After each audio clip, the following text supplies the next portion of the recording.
Thank you for joining us for another power-packed message from Dr. Myles Munroe, provided by Munroe Global Incorporated and MunroeGlobal.com. We transform followers into leaders and leaders into agents of change. We hope that this message is a blessing to you as you advance your life and discover your purpose. Now, let's go into the message. Discovering your personal leadership. Whenever there is an invitation for people to attend a leadership event or to participate in a leadership conference like this, most people respond to that invitation with the attitude that that is not for me.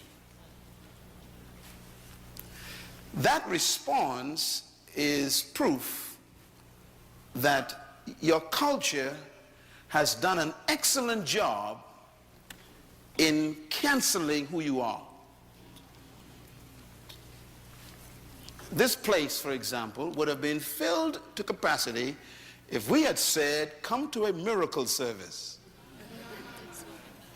So this doesn't affect me at all. I know exactly what's going on here. I expected you, and only you. I'm not impressed with crowds. You see me? I speak to them all the time, millions of them. My real love is people like you who believe that this is for you. You know, Jesus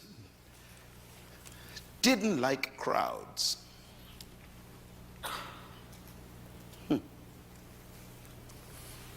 He didn't trust them.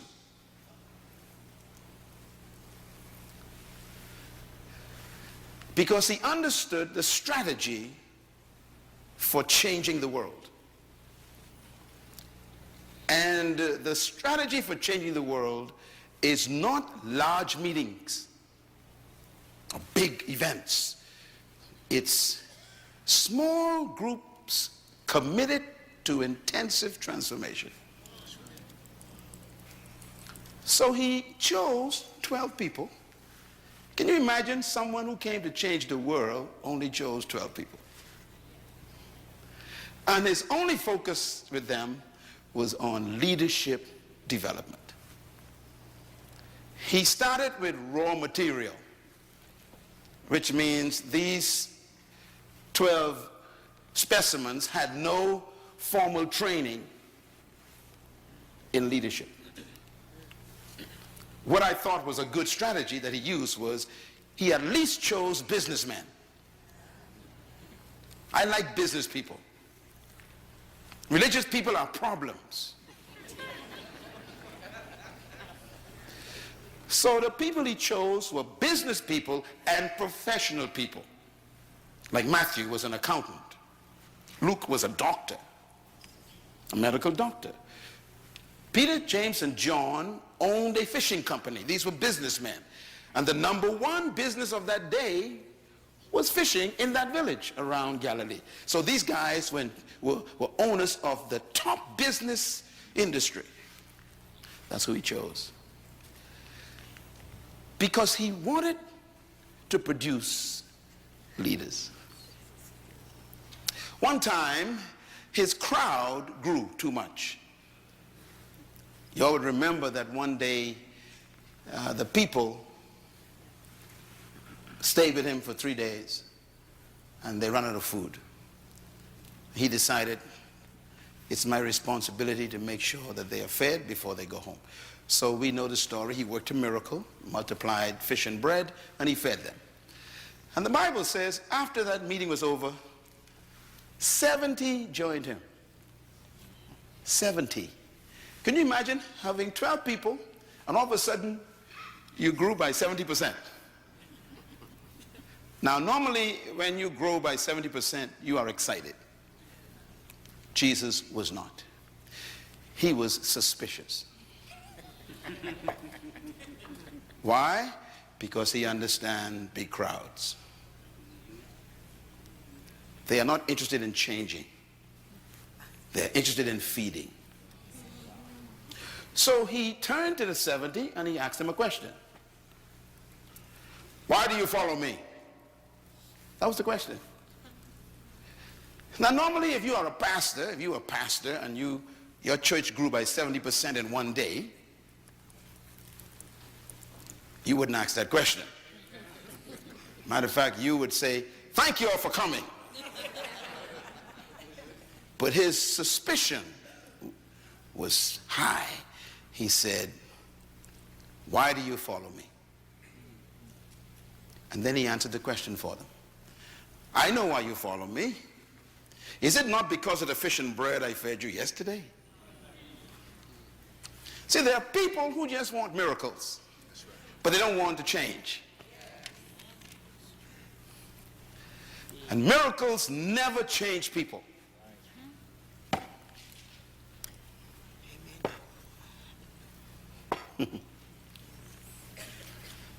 You would remember the children of Israel.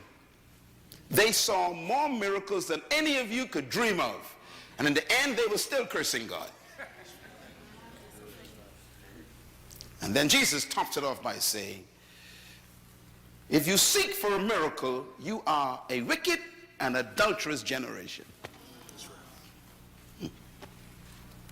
So he asked them, why are you with me? It's only because of the fish and bread. You just want stuff from me. You want handouts.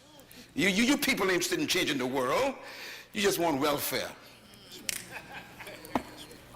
Watch him now. He says, look, if you want to follow me, if you want to be my disciple, he says, you must stop looking for the bread and the fish. And you must feed on me. Eat my flesh, he says, and drink my blood. You know, those are the kinds of people who are here in this seminar tonight. I consider you very rare people. I'm not surprised. I tell you, I work with crowds. I don't trust. It's those who show up in the morning sessions, they're the ones I believe.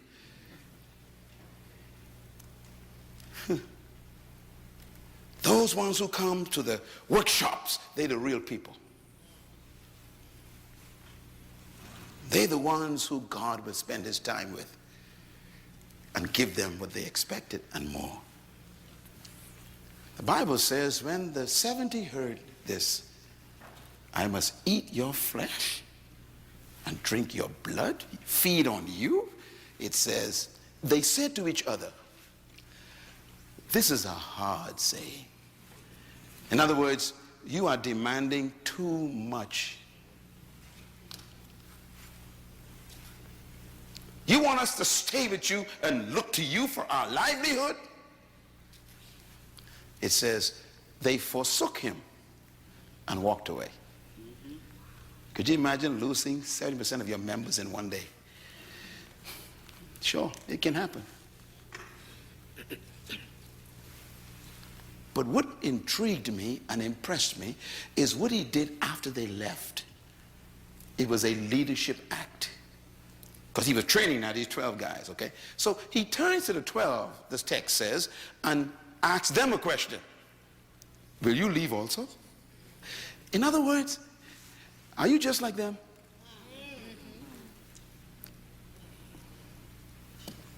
He also meant, I will do this by myself.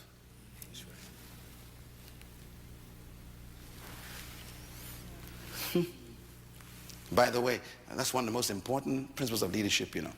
Finding something worth doing by yourself. That's good. If you need people to like you and approve of you for you to do what you're doing, you are not a leader yet. You're a politician.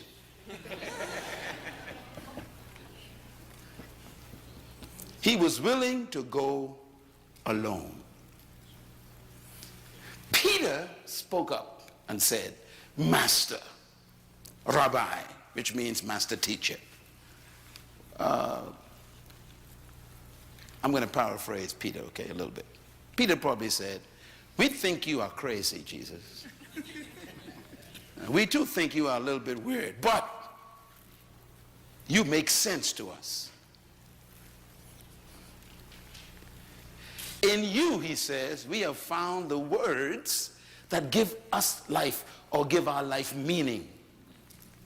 That's what leaders do.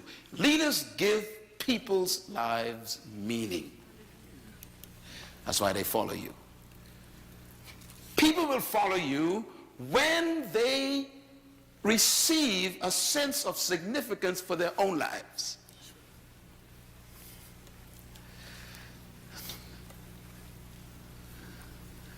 Peter's answer was powerful.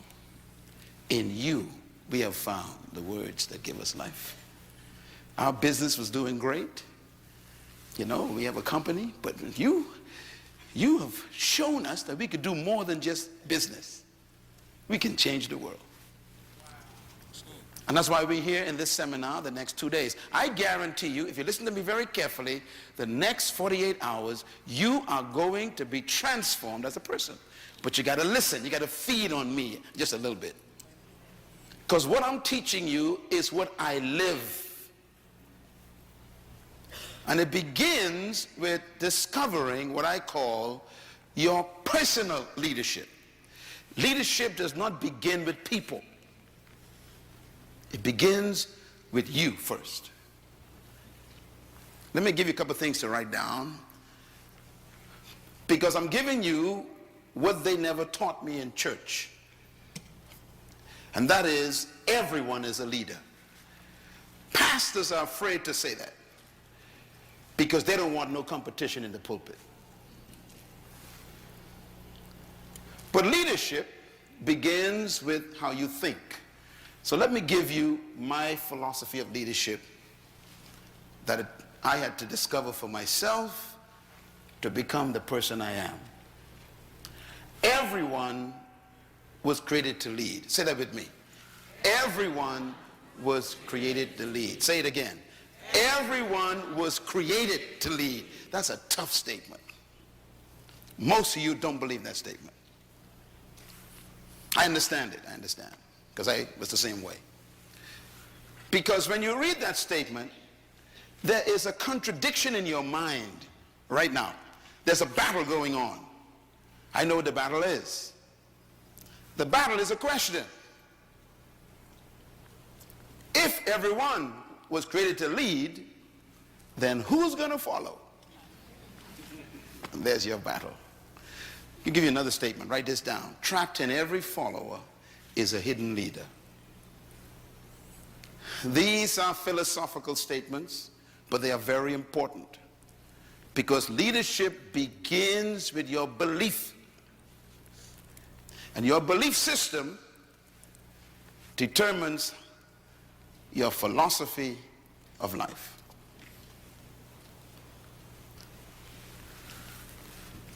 If every follower is a leader, then the question becomes a problem again.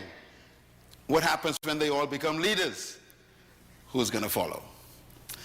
The fact that you ask that question is proof that you've been successfully convinced by your culture that only a certain type and group of people were born to lead, while the other masses were designed to follow. That's really what you believe. That's why the question arises. Because you cannot see in your mind everyone being a leader. You have problems in your mind. I had the same problems. And this is why I teach this so hard. Because it is that belief, that subtle belief that's in your mind that's trapping you right now. For example, in my mind, there is no economic crisis. But that's because of the way I think.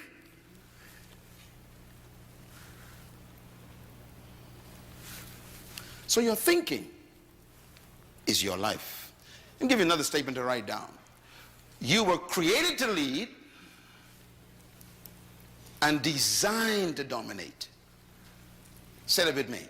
I was created to lead and designed to dominate. Now the words are very powerful. You don't evolve into a leader. You were created to be one. The manufacturer actually had leadership in mind when he created you. But look at what they've done to you. They've made you an employee. And they told you where you can be employed and where you cannot be employed. And then they restrict how far you can rise in that employment. That's right. What have they done to you? It's because nobody has challenged the system. This philosophy is not new that I'm teaching. It's as old as God. Write this statement down, please. True leadership is self-discovery. True leadership begins with an individual discovering something about themselves. That's when it really begins. And you will never become a true leader until you are introduced to yourself.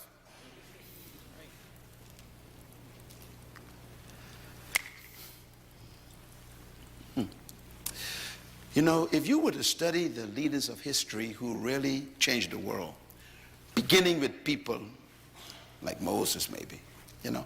Here Moses is on a job. He's employed by his father-in-law. Employment.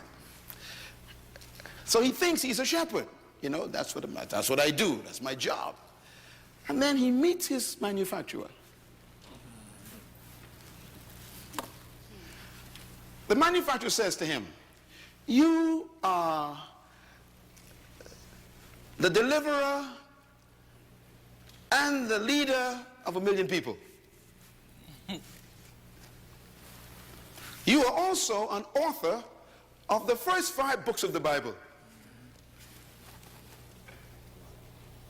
You are the leader of a labor force. You are a lawgiver for all the nations of the world. They're going to steal your laws and use them. His answer, you must be talking to somebody else. You see, when you meet yourself, you are always afraid.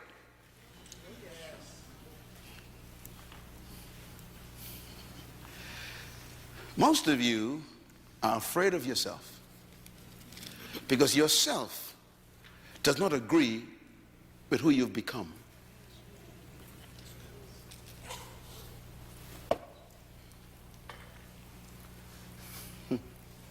You think you are a shepherd, a manager, a supervisor,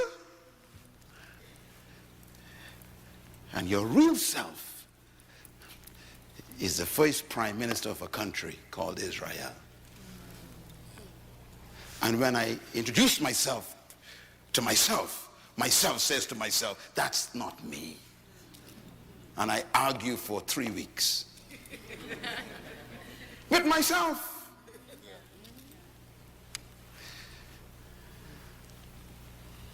Gideon. Remember Gideon? Hiding under the floor, trembling in fear from the enemy outside. And then the manufacturer shows up. Good evening, Gideon. Do you know who you are? You are a mighty man of valor. Gideon says, who you talking to? You see, when you meet yourself, you can't believe yourself. And we are so corrupted by our culture, we actually argue with ourselves with good arguments. Gideon says, I was born in the wrong family, born in the wrong clan, born on the different side of the track. Are you crazy? People like us don't be valors. We ain't mighty warriors. We are cowards. And the manufacturer says, you are a mighty man of valor. He says, tell you what I'm going to do. I'm going to put a fleece outside. In the morning, if it's wet, I'll believe you. So he put a fleece. It's wet. He said, just to make sure, if I put it out again, if it's dry in the morning. In other words, here we are fussing with ourselves. You know why I came here to this conference? I came here to introduce you to yourself.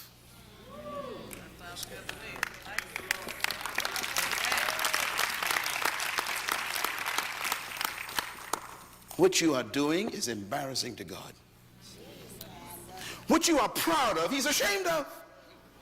What you've settled for is a shock to heaven. I know what I'm talking about. I was there. You got to discover something.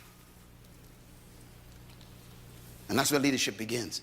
It begins with self-discovery. I want you to take a look at this slide. This is a car. You ever seen a car like that before? That's a car. 40,000 parts or more make up a car. That's a car, taken apart. Now, I show you that for a reason. I want to ask you a question. Here's the question. Which part of this car is the most important part of the car? You look at the engine of the car. What is the most important part of the engine? I mean, these questions are important. 40,000 parts. Which part is the most important? Your car in the parking lot has a great engine in it. Beautiful parts. But the question is, which part is the most important? Now, I'm going to show you two parts here. The battery is the big boy. So if I was to ask you which is the most important part of your engine, you would probably say the battery, because the battery has all the power. Powerful. You know, we like powerful people, don't we? Power. Hallelujah, power. You know, we like power. So we go for the power. We say the battery is the most important person in the car, because the battery has the power to get things started. Well, I disagree. So who's the lead in this engine? Is it the battery? Well, we got a little thing on the side called the spark plug. Now, the battery probably costs about 150 bucks. Spark plugs costs about maybe, 10 bucks. So we got difference in value as well. Can the battery become more important than the spark plugs? If you remove the spark plugs, the battery is useless. So who's more important? Well, I don't know yet. I'm going to show you something else. Right in the middle of this picture, there is a little wire. Right in the middle, in the background. See a little wire? It's called a terminal wire. The terminal wire is what you connect to the battery and to the generator. The terminal wire costs $4. The battery costs $150. Who's more important in this car? Well, let's find out. With all the power the battery has, if you remove that $4 wire from the battery's terminal, the battery is useless. So who's the leader? Well, let's find out here. All the power trapped in the battery.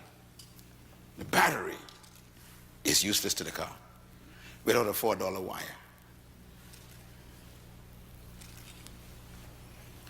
Who's the most important person in your organization? Is it the CEO or the maintenance woman? Is it the secretary who types? Or is it the manager of stores that oversee resources? Who really is the leader? See, this scenario is an interesting one, because that $4 wire can shut the car down. The car is worth $80,000. $4 can shut it down. Isn't that amazing? Now the problem is, this little terminal wire has to connect to the battery and to the generator. And all it does is a function called transfer. It transfers power to the generator that hits the spark, that turns the shaft, that caused that whole engine to turn over, to cause the wheels to turn, and you can control it. Transfer. The only problem is the terminal wire has no power. It's just a transfer function. That's good. The only problem with the battery is it cannot transfer. It has all the power. The only problem with the spark plug is it ain't got no power and can't transfer, but it can produce fire. So who's the leader in this whole situation? No one and everyone. That's the answer. Here's the answer. Everyone is a leader in their area of functioning. Write it down. This is the concept of leadership that God introduced.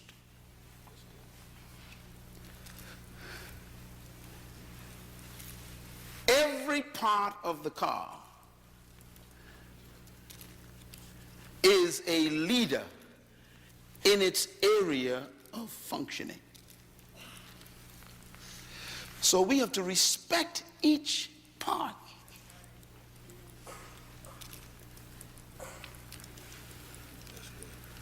They have successfully convinced you that you are useless. And they use you to do what they want you to do. They meaning your culture. And you obey them because you don't know who you were born to be. You have no idea what your function is. When I discovered who I was, I became free from them. I began to dictate my own value. Therefore, I told them, you need me. Come on, say it. You need me. Say it like you feel it. You need me. See, you become a leader when you discover that one discovery. They need me. The world needs me. Say it. The world needs me. Say it loud. The world needs. I want you to say it with a revelation. Come on, say it. The world needs me. Let me tell you something. If you discover that, you become dangerous. You are not an accident. You are an assignment. That's good. Leadership. You know, we talk about leadership. This is a photograph of all of the leaders in the world together, the present ones, and a recent photograph taken. And I want to talk in this session about some of the areas I want to cover very quickly. First, my objective is to help you to see that we need and value leadership. Secondly, we want to talk about what leadership is, what it takes to become a leader. We want to talk about the principles of leadership tomorrow and the art of leading, how to do it. And then we want to talk about the cost and the price of becoming a leader. It is costly. And this is why we love following so much. It doesn't cost much to follow. But yet, when you follow, you hardly ever find out who you are. So you want to talk about those things. Now here's a leader that you all are acquainted with. He spent time in this state, born here.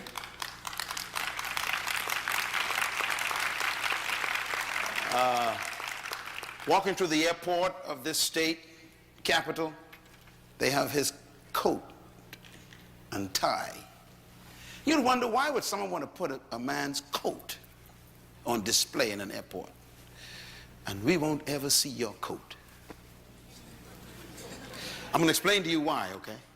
And hopefully, if you get this revelation I'm going to teach you in this leadership seminar, they'll want your coat also.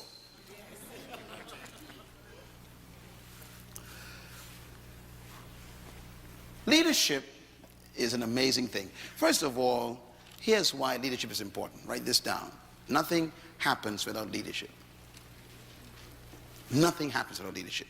Number two, nothing changes without leadership. Number three, nothing develops without someone taking leadership.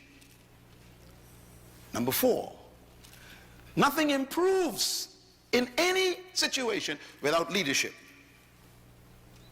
Number 5, nothing is corrected without leadership.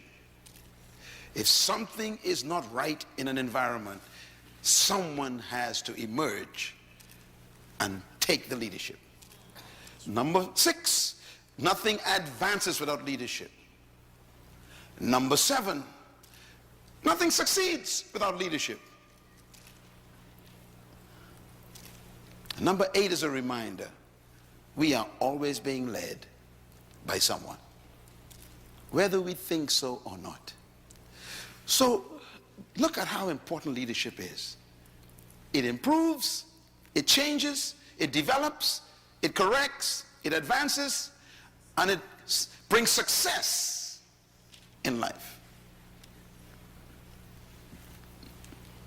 This is probably one of the reasons why the religious people are so ineffective, because they pray too much for things to be corrected, to change, to improve, to develop, to advance, and to succeed.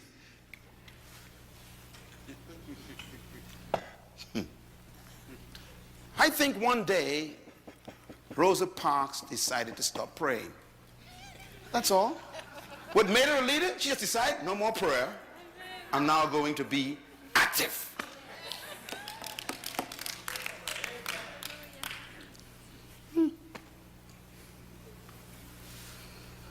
This is why the drug problem in your community is so diabolically destructive, because you keep praying for them. You wouldn't do anything. Leadership is born when toleration ends.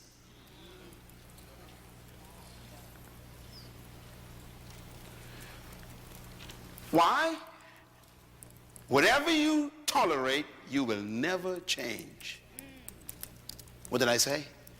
Whatever you tolerate, you will never change. This is why there are very few leaders in your city. Your toleration level is very high. Leaders are usually angry people. As a matter of fact, you will learn tomorrow night the secret to becoming a true leader. And one of the secrets is anger. Yes, Lord. Wow. When you decide, I have had enough, a leader is about to be born. Yes, yes. Thank you.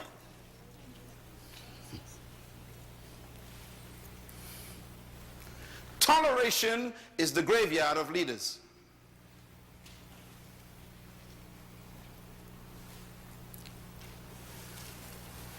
And that's why we lack leadership in the 21st century.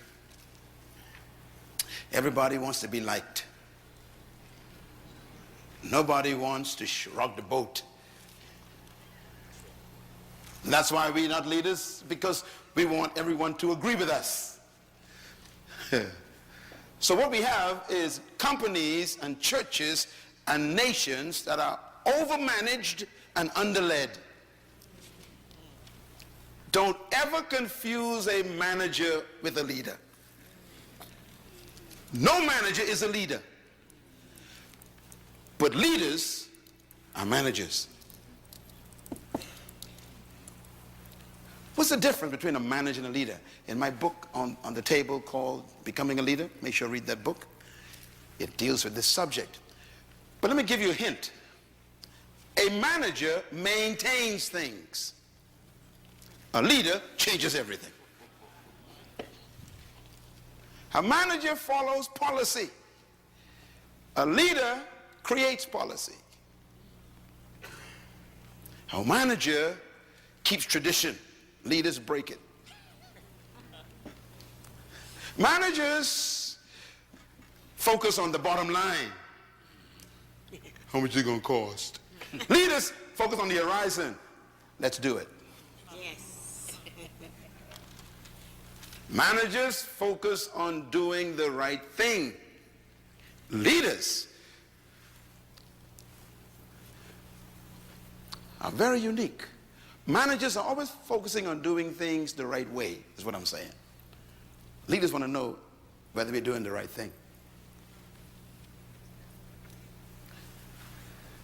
If you are led by a manager, you will never grow. If your pastor is a manager, the church is stuck. If your department is headed by a manager, it will never expand. If your husband is a manager, your family is stuck.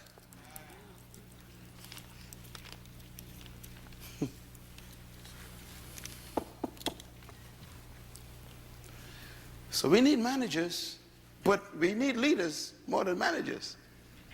Because leaders is what give managers work to do. Let me ask some questions. These are some interesting questions I pose to students everywhere. I teach this in universities and I do surveys. And here's my question I give them. Is leadership about power? What do you think? No, okay. Is it about position? Is leadership about talent? You sure? Is leadership about skill? It's a skillful person. Is leadership about authority? Is leadership about status in your society? Is leadership really about charisma?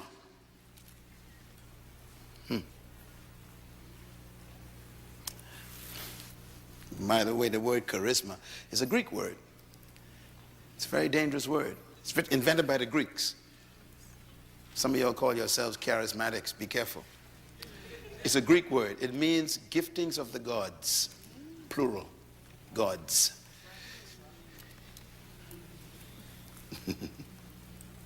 Because they were polytheists. They believed in many gods. Charisma. The giftings of the gods. Paul used it. He borrowed the Greek word to teach on the gifts of the Holy Spirit. But it's a Greek word.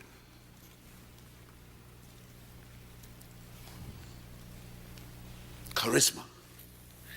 We have our own idea what that means. Last question, are leaders born or made? Very important question. Some people struggle with that. I answered it years ago. I'm clear in my head. So the question is, when does one become a leader? It's a tough question, you know, because the question would be, when did Rosa Parks become a leader? See, you don't need to be a PhD from a college to be a leader. You can just be an old lady on a bus. I told you everybody's a leader. Everybody's a leader. The problem is they haven't told you how to become one. She discovered something.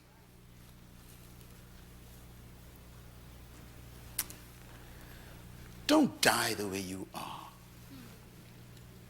Don't give them the privilege of firing you. You're better than that.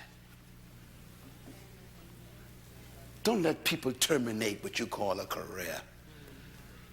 How dare you allow people to cancel your life with a pink slip? This is crazy.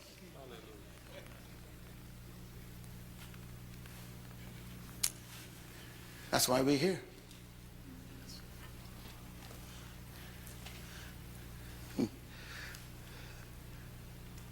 The dumbest animal on the planet is a sheep. Some of y'all don't know that. In case you don't, I'm going to say it again. The dumbest animal God made is a sheep. Do you know why? There are no leading sheep. I want you to study a flock of sheep anywhere. You will never see a leader. It's the only animal in the world that doesn't have a leader.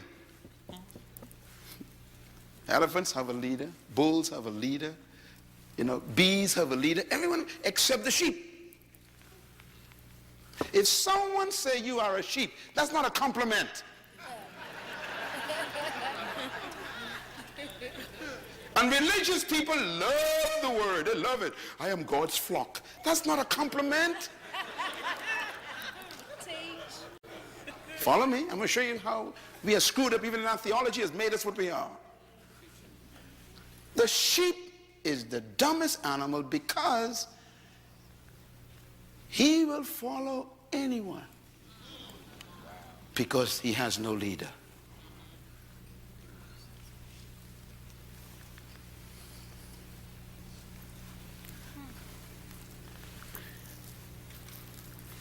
So I have a little test for you. If an army of sheep is led by a lion,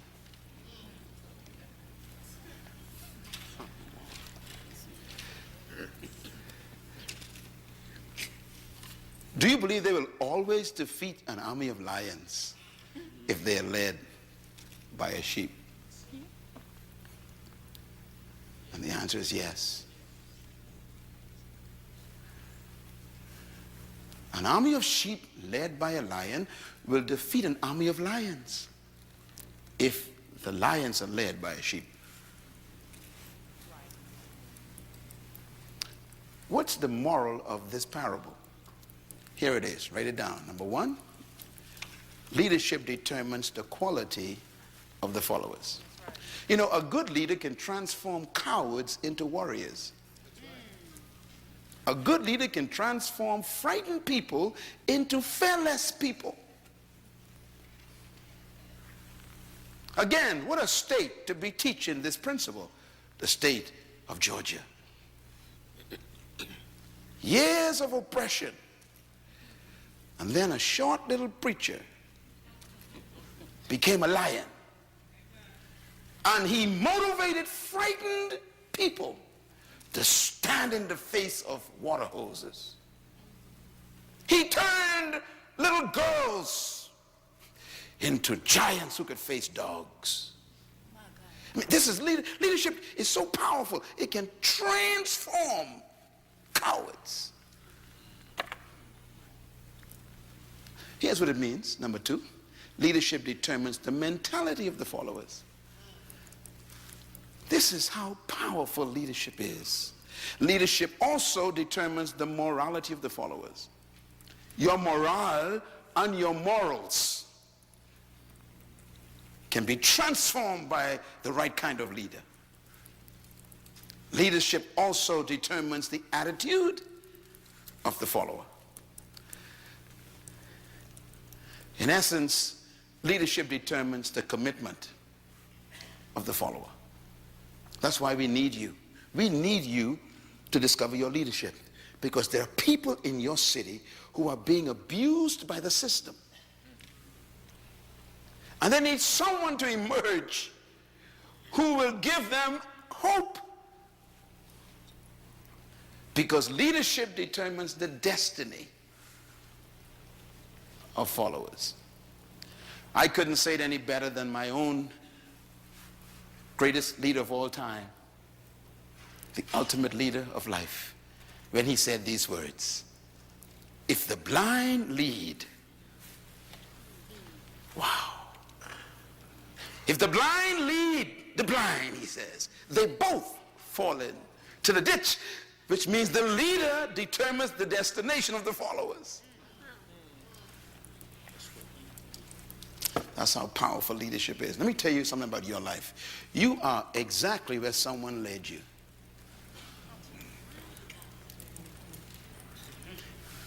If you don't like where you are right now in your life, you're going to have to reconsider changing leadership.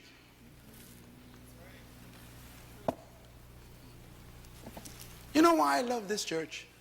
This is the second time I'm here doing this. I mean, this church, do you know, listen, do you know how many people wanted me tonight? I'm talking about massive organizations in the world wanted me. I decided I like this man's desire. They wanted me to stay in Israel 3 extra days. I said, no, I'm going to Atlanta. Why? There's someone there who believes they can do better.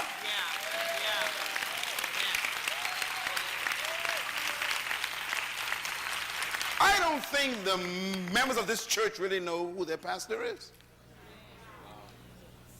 See, your problem is you want to shout and sing hallelujah, hallelujah, and then die broken sick. This conference is about to set you free from that stuff. Yes, sir.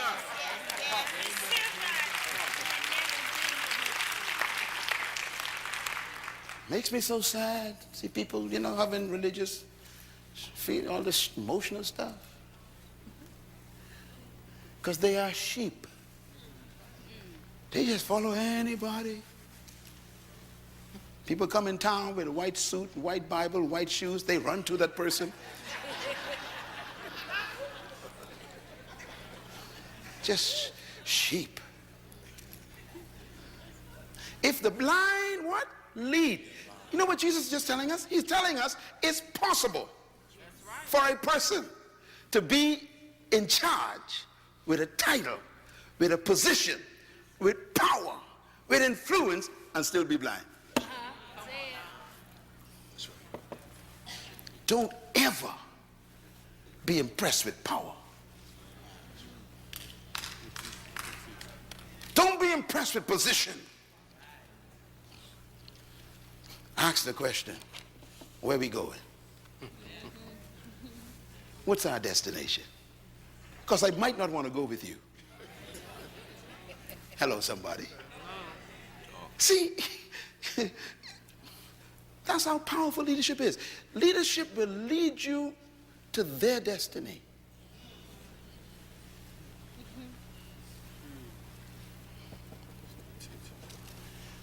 Some of you know the story about Jim Jones in Guyana. Sheep. I mean, sensible people with a brain with 500 billion cells followed a man in a bush and drank poison. Because they never asked the question, where are we going? What is your vision? Write this down. Vision is more important than leadership. Please get the book on vision on the table, please. Very important. People think that leadership is important, but vision is more important than leadership, because vision is what creates the leader. What makes you a leader is the fact that you see a future that's better than the present.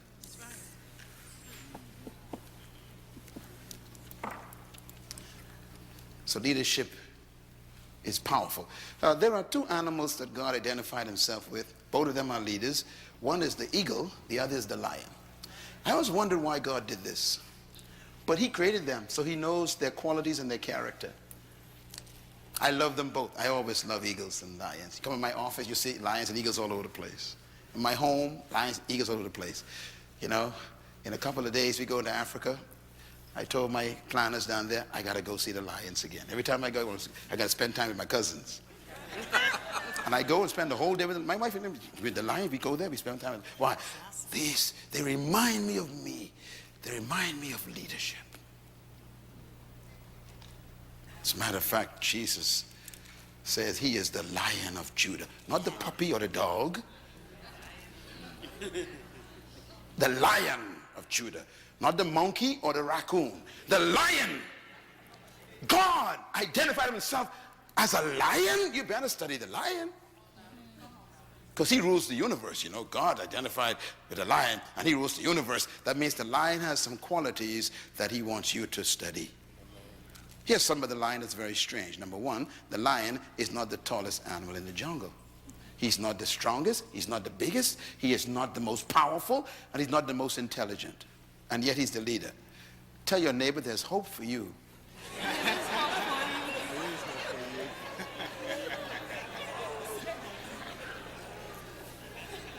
What the lion has done is he has canceled all of your excuses for not being a leader.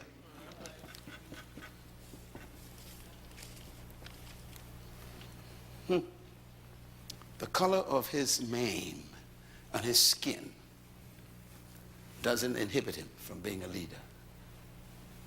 His intellect, his strength, There are so many animals in the jungle more powerful than the lion. Stronger, taller, bigger, more intelligent. And yet the lion eats all of them for lunch. As a matter of fact, when the lion sees an elephant, he simply thinks lunch. Why is the lion the leader? Because of attitude. Write it down. Just attitude. Attitude comes from your belief system, and it produces confidence. The lion believes that he can eat an elephant. That belief becomes the source of his confidence, and so he moves toward the elephant.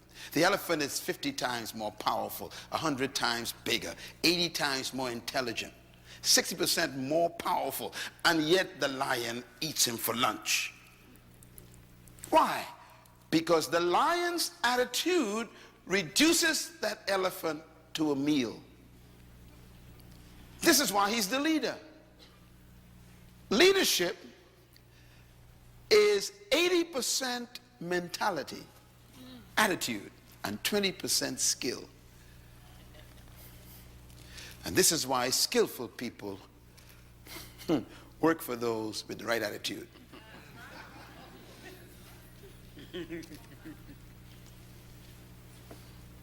Look at this lion. I took this photograph myself. There's an elephant and the lion doesn't move. You see, when you look at your problems, how do you respond to them? You got a bill that ain't being paid. You got a mortgage that ain't seem to be addressed. You have demands that you can't meet. This is an elephant. How does a leader look at these things? They see it differently. A leader looks at the elephant and he simply thinks one word: this is lunch. The thinking controls the action of the creature. That's why he's dangerous. What makes Myles Munroe dangerous is my thinking.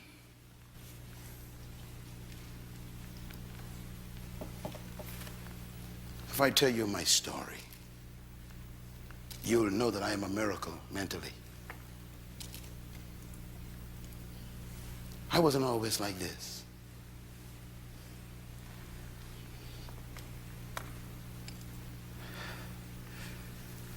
I was changed between my ears. I got some new information. I'm going to give that to you these next 2 days. The same information that happened to me. Because I was able to think like the lion. Look at that. Look at that leader in action. Wait a minute. But this is a monster. He said, I don't care.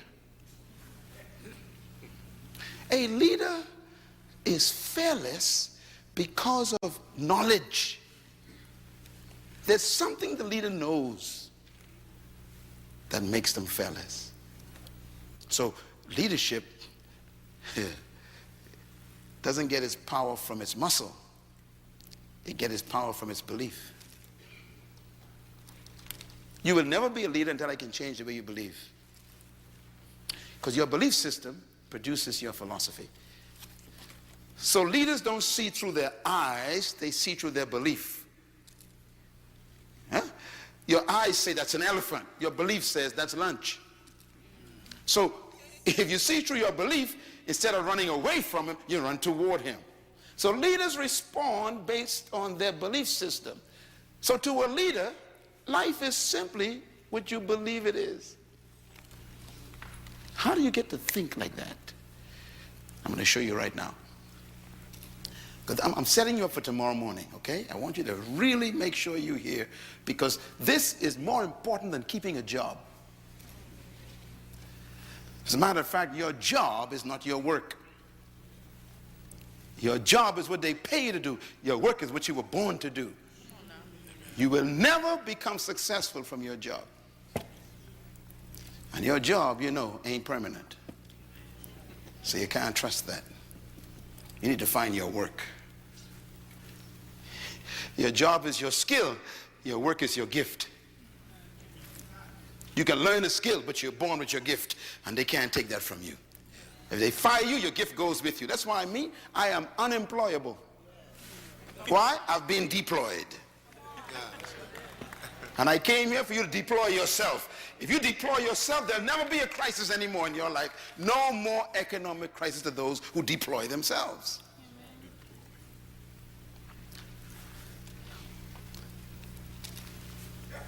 How do you think?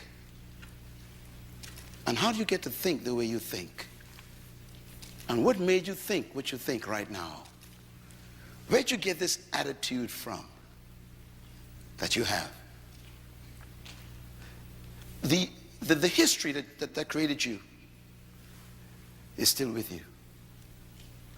And even though you wear different clothes, drive a different car, it's the same person. Because somehow our history is so heavy. It's tough to cut loose. We still apologize for being successful. We feel ashamed to be in charge.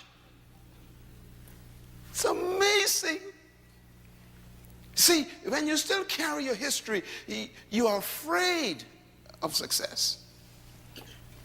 Because you may lose your friends who ain't going nowhere. Very subtle problems.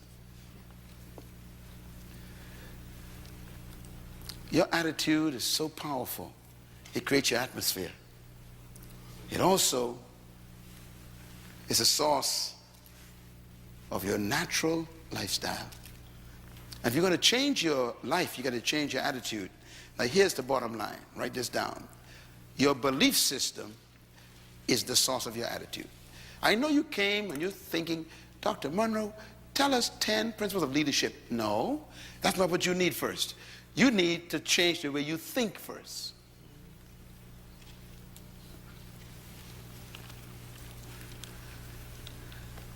I was invited to speak at Harvard University a few months ago, and the room was filled with all of these technocrats and these professors and all these, Ivy League people. And they invited me to speak on leadership. Do you know what I came in there and talked about? I talked about thinking. When I was finished, first standing ovation ever at Harvard University, they says. They had never heard anybody get into their heads before. I exposed those who were racist. I showed them that your thinking is your philosophy that destroys the way you treat people in your department. That's good. And until your thinking change, you are contaminated leadership. They had never heard such a level of teaching on leadership. Why? Because unless your mind changes, you will never become a leader. Ladies and gentlemen, let me put it this way. Attitude determines your limitation, which means that your belief system determines how far you go. You can never lead beyond your attitude and your belief system. And that's why your life is what you think it should be and exactly what it is. Attitude is the manifestation of your personal philosophy. And that's why this first session is dealing with discovering your personal leadership first. Then we could talk about people. Write this down. Philosophy is a product of your ideas. And this is why I started this session out with a question. Do you believe that everyone is a leader? You had problems with that. And I understand, because the culture doesn't allow it. Could you imagine going to work tomorrow telling your boss, I am a leader too? You just have problems with that.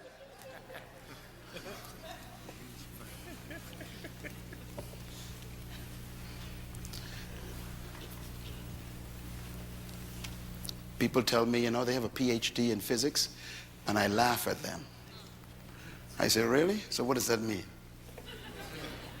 That means nothing to me. That doesn't make you better than me.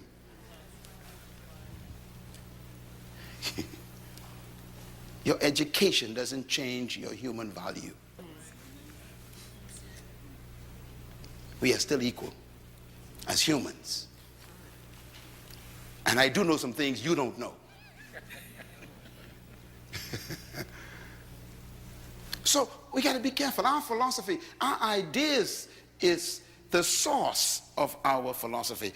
And I like what the great king said, King Solomon. As a man thinks where? In his heart, so is he. Don't ever quote that verse again without putting the word heart in it. Most of you quote that and leave the word heart out. And the most important part of the verse is the word heart. As a man thinketh, so is he. That is not what he said. As a man thinketh in his heart, so is he. Why? Here's why. Because the heart is the Hebrew word that has to do with the center of reasoning. It's the place where you have meetings with yourself. Where you talk to yourself. That's your heart. That's the meeting place where you have reasoning with yourself. That's where you sit down and say, well, let's see now. Can I do this? Can I not do it? Can I really do this? That's where you're having meetings with yourself. Because that's where your belief system is hidden. In other words, your heart is also, Paul calls it the hidden man. The psychologists would call it your subconscious mind. I call it your hard drive. You know, this iPad got a hard drive on it. Don't trust what's on the desktop. The display? Don't trust that. The stuff on the inside, that's the real thing. Now, what is your heart? Your heart is the place where you keep all the ideas you collected all your life, the ones you believe, you keep it. So when you hear the word heart in the Bible, don't point at your chest. Point at your head. Amen. Blessed are the pure in heart. Don't go to your chest. Religious people go to their chest. The pump in your body is not impure. It's doing its job, pumping blood.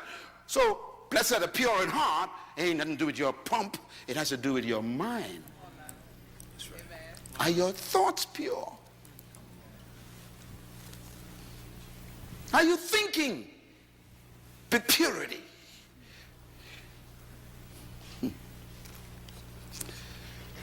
So, he says, as a man thinketh in his heart, so is he. As a man thinks in his subconscious mind. What have you downloaded as your software on your hard drive that you believe? Every time someone presses a certain button in your life, whatever is there comes up.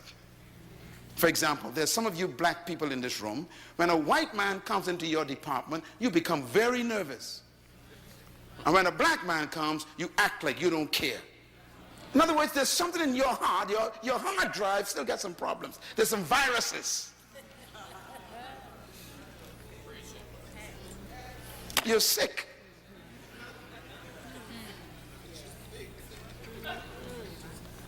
It's there on your hard drive.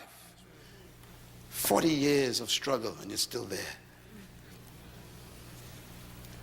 You ain't free yet.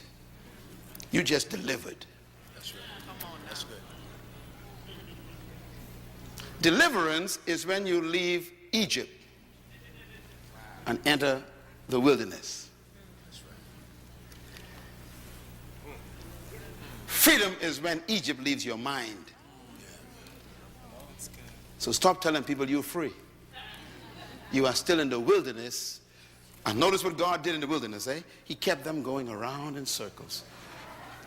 40 years going around in circles. You know, my wife and I had an experience, I'll never forget this. We went from Israel to Egypt.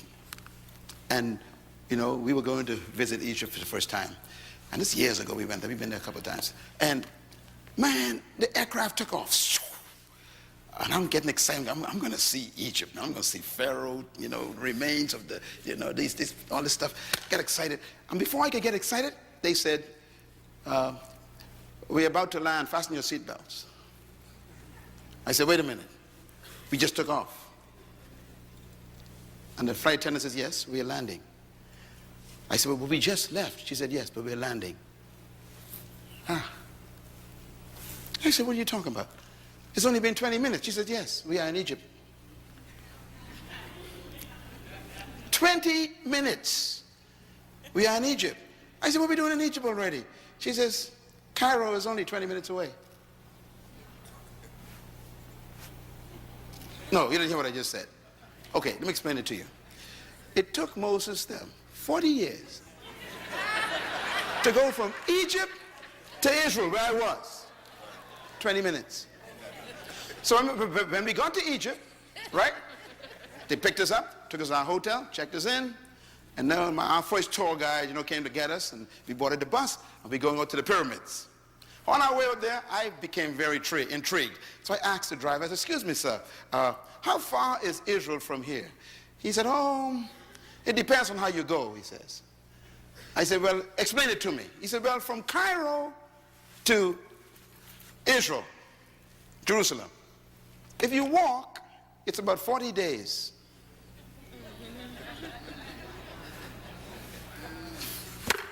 You take a bus, it's 24 hours. Take a plane, it's 20 minutes. I told my wife, where's my Bible? I got to read my Bible again. I went back hotel room, grabbed my Bible. I said, let me just see. I think God made a mistake. It took them 40 years for a 40-day trip. And then I read in the Bible, it says, because they had not gotten Egypt out of their minds, the Lord led them the long way round until their children were born. Let me just give you the point I'm making here. God will deliver you, but will never set you free. You got to set yourself free. They walked around in that desert for 40 days. Why? 40 years. Why? Because 40 years is a generation.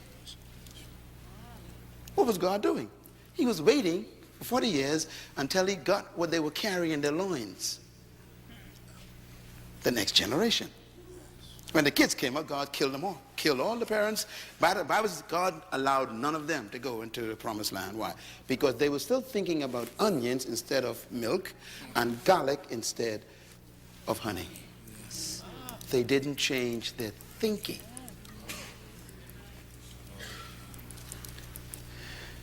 Your mentality is more important than your location. If you don't change as a person mentally, you will stay where you are physically.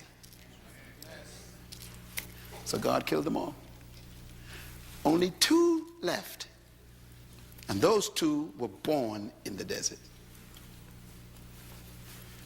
Caleb, Joshua. They had no memory of oppression. They believed anything was possible. Leadership begins with thinking. So my question is, what is your philosophy of leadership? Well, why don't you believe that you could own a company? Why the first thing you look for is a job instead of look for a business? It's subtle questions, but why? Why do you go to college and study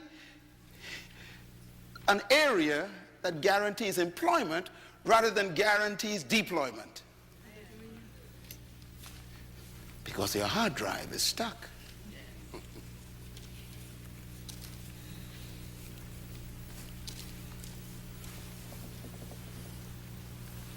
I sit with heads of states. You saw those pictures. Heads of state, kings, governments.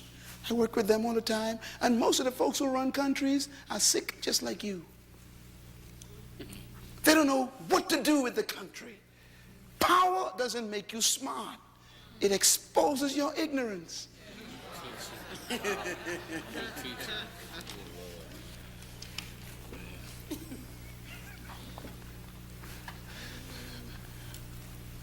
Let me quickly do this because I don't want you to have nightmares. let me just give you, let me conclude this by giving you God's philosophy of leadership, okay? I'm going back to the beginning where you began.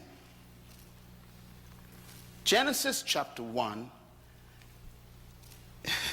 is really about you.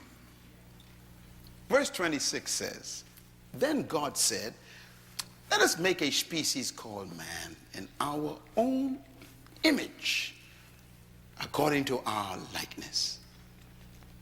And he tells us why. He says, to let them have dominion over fish of the sea, birds of the air, over the cattle and the animals of the field, over all that's growing in the earth, and over everything that creeps on the ground. Now, every word in this statement is very important. And in this verse is the secret to your life. It's the secret to your greatness and your leadership. This is where I found mine right here. I found it in here.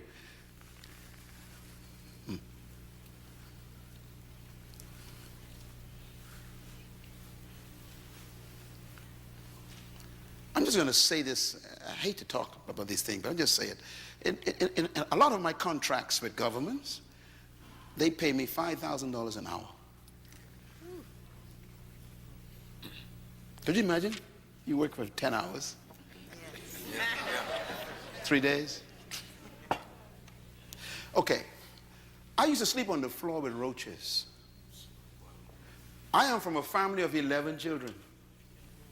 One mother, one father. I am number 6, right in the middle.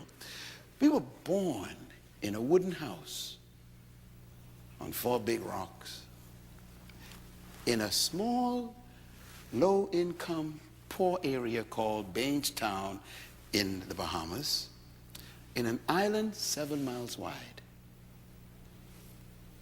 That was my life. 7 miles wide, 20 miles long. I was born middle of the island, poorest part. The house had 2 rooms. 11 kids now, 2 bedrooms. One for my mother and father, one for my 7 sisters. We slept like sardines. So the 4 boys slept on the floor. That's where I was born.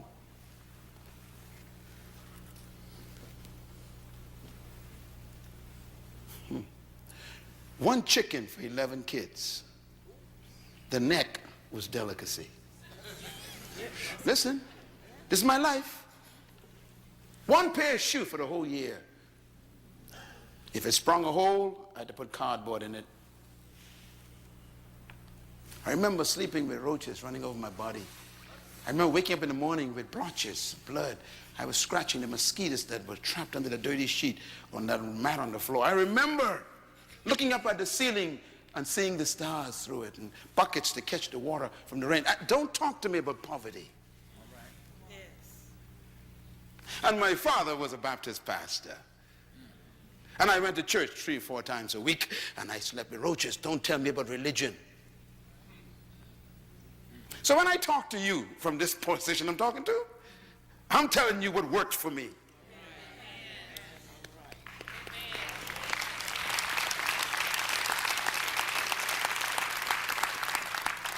And now to be paid $5,000 an hour. How do you move from the floor with roaches to being called on by heads of states to talk to the entire governments? Something happened in my mind. And it began with this verse.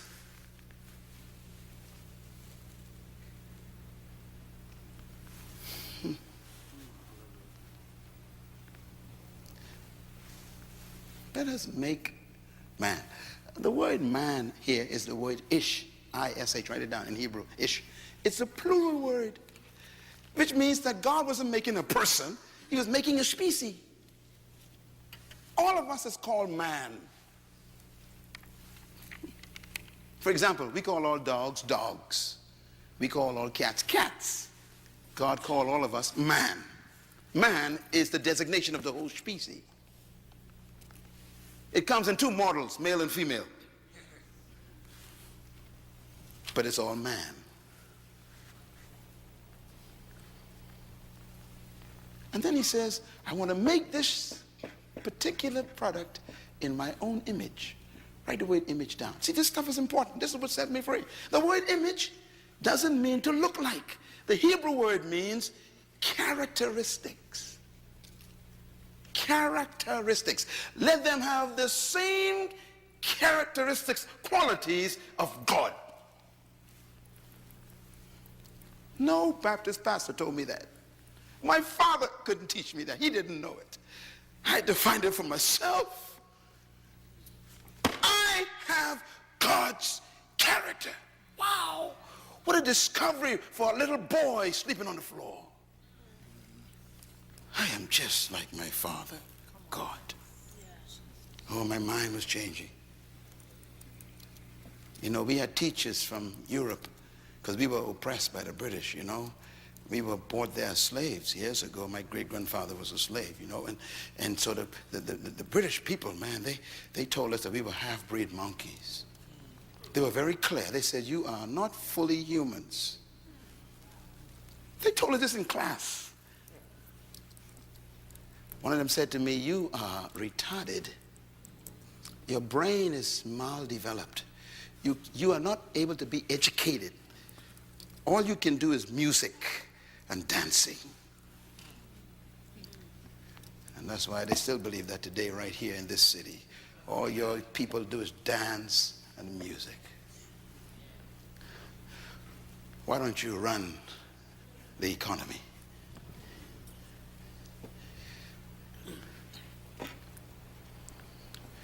We're not world changers, we are entertainers. I decided, no, I got God's character. I got to find this. The qualities of God is in you. Every one of you, black, white, Asian, it doesn't matter, Puerto Rican, you have God's image. This is not a message for any race of people. It's for humans. You can do anything you dream. You're just like your God, your Father. Boy, that thing hit me like a bolt of light. Wow. And then the word likeness. I had to look for it myself in the Hebrew. You know what it means? It means to function like. Let us make a creature that has our characteristics and functions like us. That means you function just like God, your Father. Which means you got to study, how does God function? Because if you don't function like God, you are malfunctioning. For example, in God, the Bible said there's no fear. So when you fear life, you are malfunctioning. So I'm afraid of nothing. I'm telling you, literally, I'm afraid of nothing. That makes me dangerous. A fearless man is a dangerous man.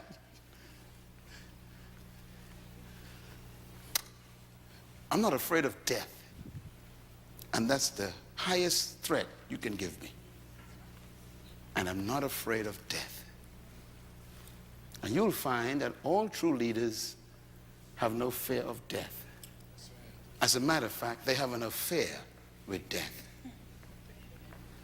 All true leaders. Why did God create you? Read it. To have what? Dominion. So what was the motivation for God's creation of you? Dominion. Why did God create you? Say it loud. Dominion. Well, what motivated God to create you? Dominion. What was the reason why God created you? Dominion. Yeah, not to have worship services. He never said prayer meetings. He never said to be a bishop. I don't know. Culture has done a good job at us. Here's a guy who's a bishop and can't pay his light bill. Here's an evangelist who owes everybody. Here's an apostle who can't even pay his mortgage.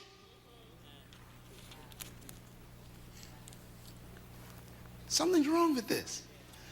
We missed the point. He didn't create you to be a title. He created you to have dominion. Everybody say dominion. Dominion. This is where leadership is born. See? Because the word dominion, I checked it out, is the word radah in Hebrew. Write it down. It actually means to rule. It also means to govern.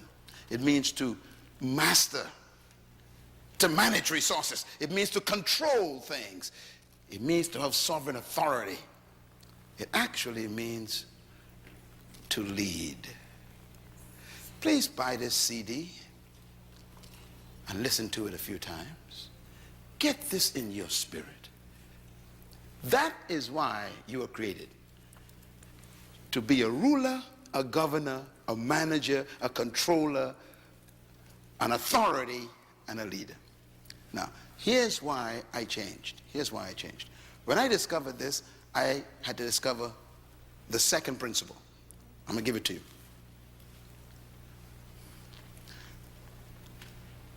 If he designed you, created you to be a leader, a master, a governor, a ruler, a controller, then there must be the ability to do it. But notice, he didn't give you rulership over people. He listed what you should lead. Birds, fish, animals, plants, and creeps.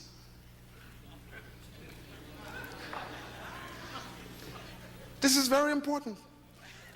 God says, let's make a leader, a governor, a manager, a ruler, not to rule people. So leadership in God's mind is not about people. It's about resources.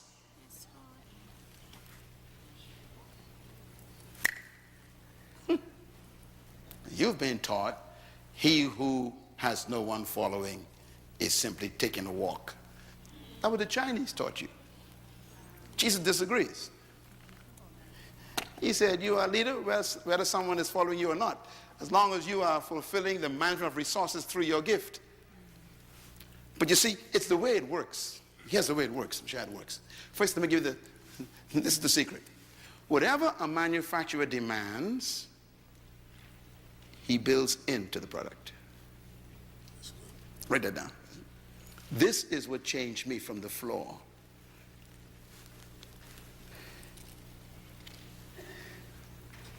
Whatever a manufacturer demands from a product, he builds it into the product. Am I right? Am I right about this? Think about anything. Your car, for example, your computer, your iPad, your iPhone, whatever you have, your refrigerator, whatever it's supposed to function as, it is built with. Number two, whatever God calls for, he provides for. Number three, whatever God demands, he inputs. Number four, whatever God expects from something, he injects it into it. And number five, whatever God gave the purpose of a thing to do, he built it with the potential to do it. That changed my life. Because when I discovered the principle of creation, I discovered my ability. Yeah. So when a manufacturer makes a product, he makes it for a purpose. Purpose means to perform a specific function. He builds into the product the capacity to perform the function. And then he sells it to you. And he tells you to demand these certain things from the product. You can demand it because it's already built in. When I discovered this, my life changed. Because suddenly I realized that no one in my environment could determine what I could and could not do. That's when I canceled my European teachers. It was at that point my life changed. I was 13 years old when I discovered this.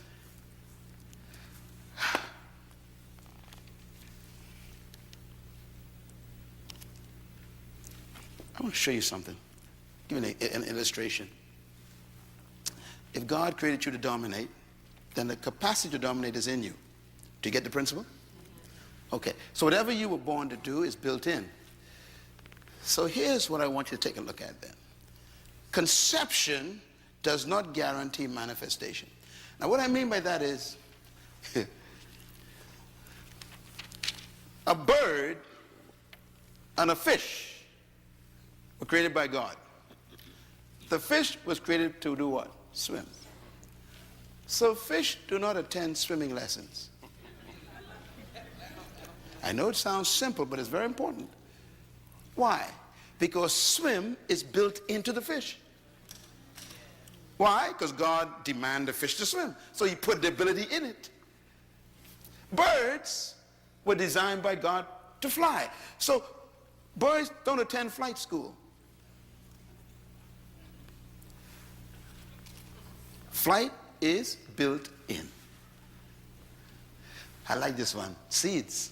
Seeds were designed by the Creator to bring forth trees. You'll never find a seed attending a tree growing convention to learn how to grow trees. Why? Where's the tree? Trapped on the inside. In other words, whatever God created something to do, he built it in. Your culture and your educational system doesn't allow you to discover that. We are educated to be employed, not to be deployed. Seeds deploy themselves and become trees. Fish deploy themselves and they swim. Birds deploy themselves and they fly. We are the only creatures God created who don't deploy ourselves, because our culture doesn't allow it. You got to get free from the culture. And it's seminars like this that make you begin to have a meeting with yourself and discuss yourself with yourself and say to yourself, self, am I who I really am? You know, here's my conviction. This is why I believe that buried in every human being is a leader,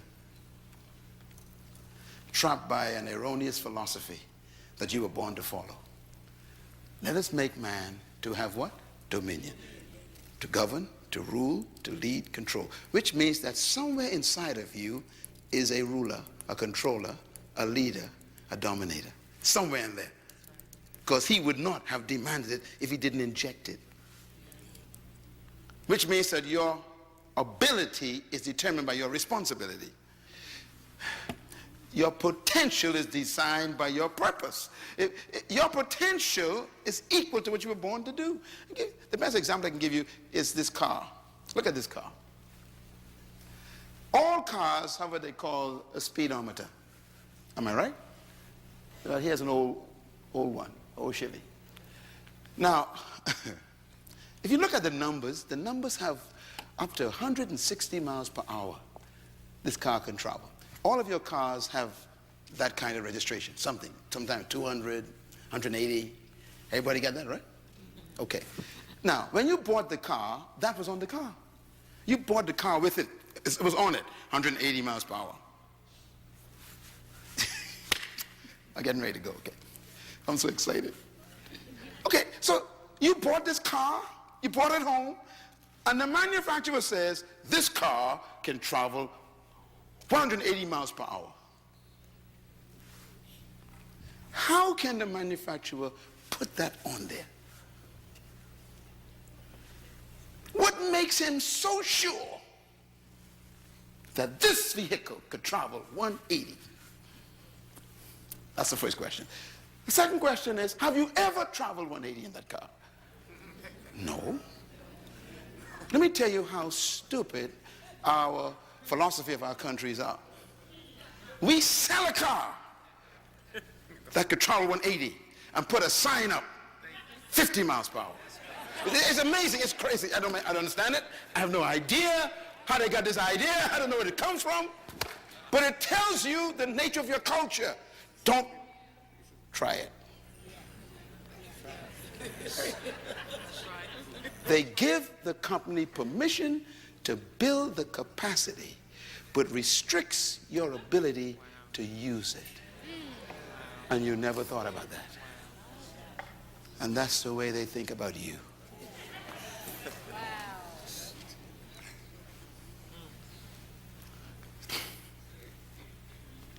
So all your life, you can make 180, but you've been traveling for 50 years at 60 miles per hour. And you think you're living.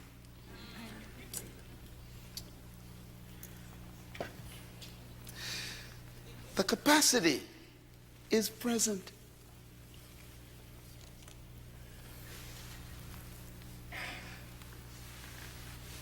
Our culture says you can't go any further. And God says, press the accelerator. And your culture says, you can't go any further. You can go no faster. And God says, and your culture says, you can't do that. And God says, let's go. And your culture says, stop. That's as far as you can go.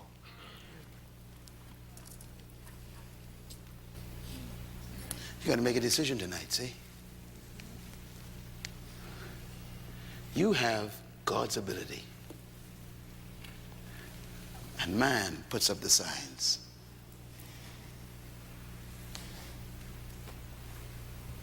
You're a follower. And God says you're a leader. You're an employee. And God says you're a controller. You are a subject. And God says you are a ruler. They keep putting up signs.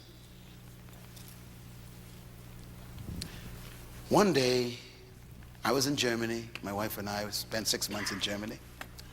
And one day we were going from München to another city for me to speak. And we got on what they call the Autobahn. The Autobahn is a road without limit, no speed limit. Okay, once you get, you can go as fast as you can. So my host was driving in beautiful black Mercedes. And you know me, you know, I'm from the Western world where there are signs everywhere. Okay? You know? You guys ain't got no Autobahns here. So I'm on the highway, man, and he said to me in German, you know, I spoke German. He said, have you ever been on an Autobahn? I said, what is an Autobahn? He said, this is the street we're about to enter where there's no limit. We can drive as fast as we want. I said, what? He said, would you like to drive? I said, yes. For the first time in my life, I have an opportunity to open a car. I felt so excited. I said, man, I get to drive. He said, yes. So he pulled off to the gas station, switched. I got in the car. Hey. My. He said, go on, turn off. We turn off onto the highway. He said, okay, go ahead. He says, you know, we're going to be driving for another 4 hours, so don't worry about it. And man, I began to see that needle go up, and I become excited. And I hit 60, right? Mentally, 60. I go, oh dear. He says, go ahead. I said, really? He said, go ahead. And I went up, 80. And my whole heart begins to pump faster. And I'm thinking, I'm flying. He says, Dr. Munroe, please go ahead. I said, you mean? He said, yes, go ahead. I went up 95. He says, go ahead. Now, the car can make 250. And I'm thinking, oh, Jesus, man. He says, go ahead. You are going too slow. Cars are passing me. So I hit 100. And my whole body began to rebel. My mind began to rebel. And I realized that I was corrupted by my culture. And he said, you are going too slow. I went 120. He said, will you please? Now, by this time, I'm the only car on the road. I'm feeling now, man, you know, 125. This is it. I'm the fastest man in the world. And I'm flying out. I'm flying. All of a sudden, 10 minutes later, a car passed me. He said, I told you you're going too slow. I went to 150 and my whole body, my whole mind, everything locked up and said, you can't do this. He said, what's the matter? I said, this is 150. He says, you're still going too slow. This is the Autobahn. The average speed is 185.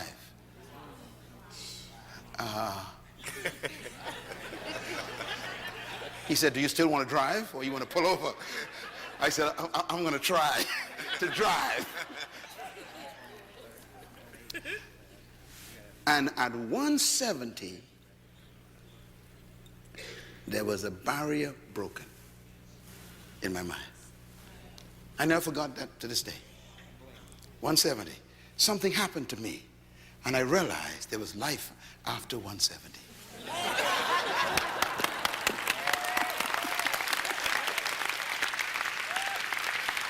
Wow! Man! 185, man, I'm flying. Shoo! I said, can I go more? He said, go ahead. And 190, shoo! I said, can I go? He said, go ahead. 200, man. I'm sitting there going, yeah. He said, now we're driving.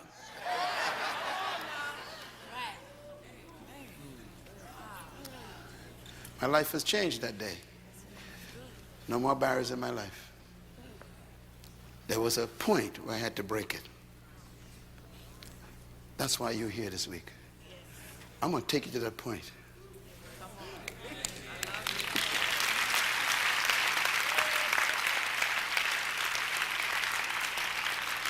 You got to break it. There's life after your job. There's life outside your career.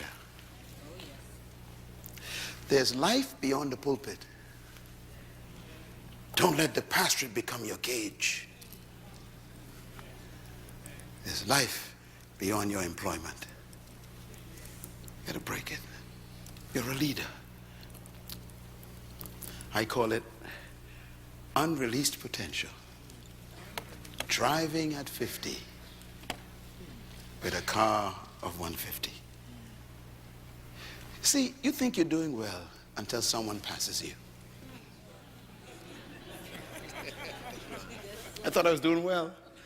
The guy passed me. I said, excuse me.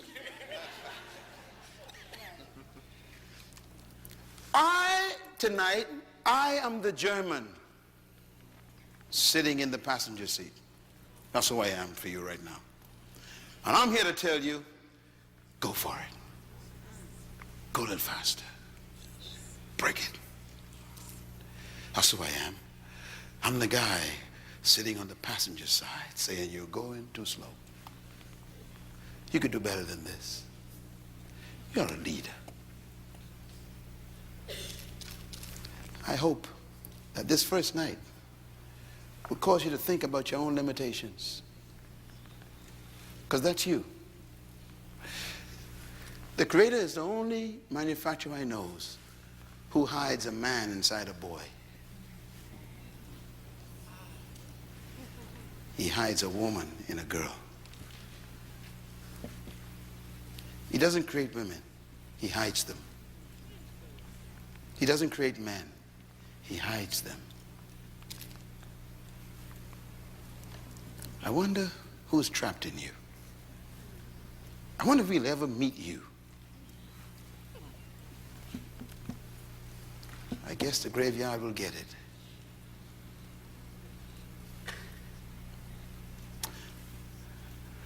Today I look at myself in the mirror and I kept thinking, that was on the floor with the mosquitoes and the roaches. I wonder who's sitting in your chair right now. You're a leader. Can you see yourself? You know why you're still alive? Because the manufacturer ain't satisfied. He's bored. He's telling you, you've not shown yourself yet. Show yourself. Let me close with these statements. Write them down, please. You were born to lead. but you must become a leader. That's the purpose for a seminar and a conference. I'm not here to make you leaders. I am here to expose you as a leader.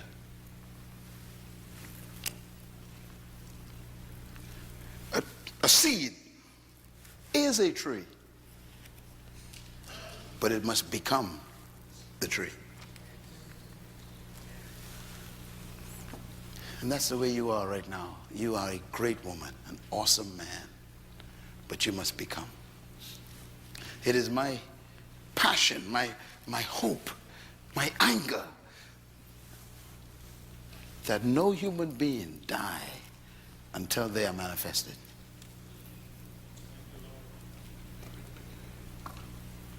Let's meet you before you go.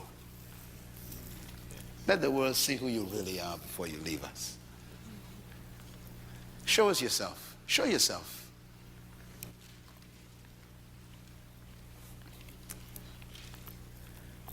You could run the race. Running the race of life is not about beating people. It's about releasing yourself. That's why great leaders never compete with anyone. That's right. They are in competition with themselves.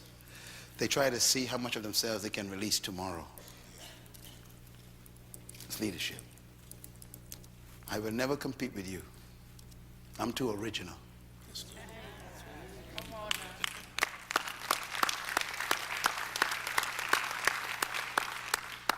Repeat out loud, please. Go. You were not created to lead people. Number 2, read. You were created to lead in an area of gifting. Number 3, read. True leadership is born when your gift is discovered and served to the world.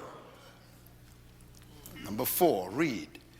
The value in each human is the gift they were born to deliver to humanity. That's you. There's something you carrying that we need. I told you that leadership is not about people following you. It's about you discovering yourself, your gift, and then serving that to humanity. Leadership is, it's like a tree.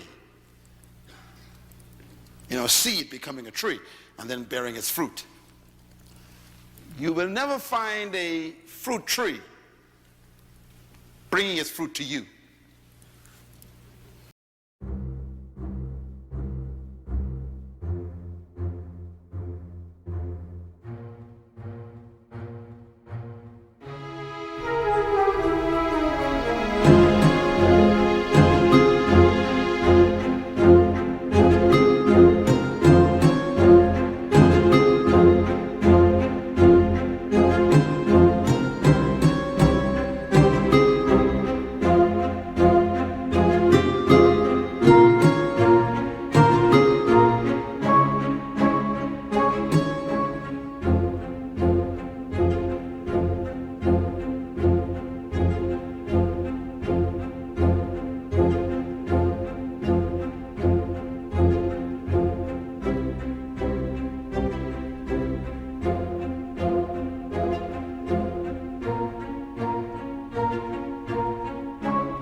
Giving you the greatest secret of leadership right now. Leaders don't seek followers. Followers are attracted to leaders. just like you are attracted to the tree's fruit. When you go to a fruit tree for the fruit, you don't go for the leaves nor the branches. What do you go for? The fruit. And that's why no one's following you yet.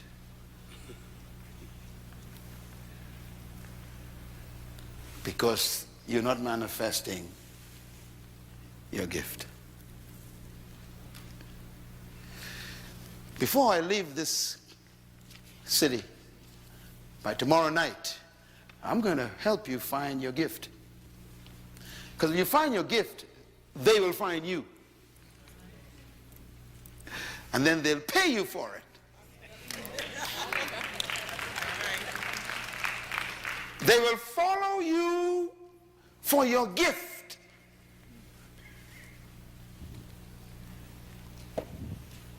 I'm talking about your gift you're supposed to give to humanity. The greatest statement I've ever heard about gift and leadership is this: for I did not come to be served, but to serve myself, a ransom for many. That's why we come to him. If you want to be ransomed, you come to the tree. I serve myself, he says. That's why the greatest leadership in the world is to become a servant. Get it? It doesn't mean you are a slave to people. You are a slave to your gift. You serve it. But if you can't find it, you can't serve it. Therefore, you become employed. Tonight is the beginning of change for you. I came from around the world to talk to you because the Creator is ready for you to manifest yourself. What a meeting we have these next 2 days. You're going to meet the most important person you ever met in your life. You're going to meet you.